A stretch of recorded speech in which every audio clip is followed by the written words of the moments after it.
J'essaye de vous apporter de façon simplifiée une approche pondérée, mesurée, avec une optimisation de ce que vous faites, en vous apprenant à compter ce que vous faites. Ça ne veut pas dire qu'il n'existe pas de vérité ailleurs que ça. Ça ne veut pas dire que c'est la seule approche possible. Mais si vous vous entraînez de façon moyenne pour votre existence, pour vous-même, ça va être une façon échelonnée, pondérée de travailler qui va vous faciliter les choses. Je trouve qu'il est très bien de compter son temps de répétition, son temps de contraction ou son nombre de répétitions ou quoi.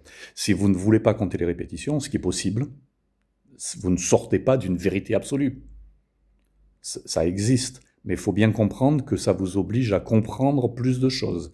C'est pour une étape, à mon avis, plus avancée. Et il faut bien comprendre également que si vous allez systématiquement à l'échec neuromusculaire pour chaque série, il va vous falloir des temps de repos très longs.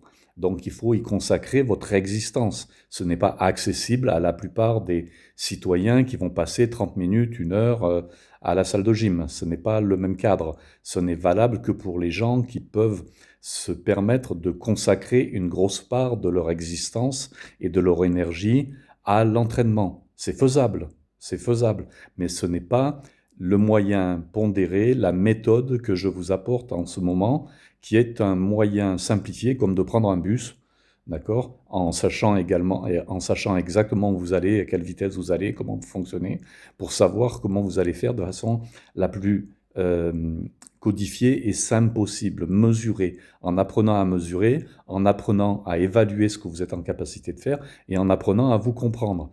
Sortir de ce cadre n'a rien d'interdit, mais sortir du cadre, faire du hors-piste quand on ne sait pas conduire, quand on ne sait pas ce qui est, c'est pas la bonne approche. Voilà, je vous remercie.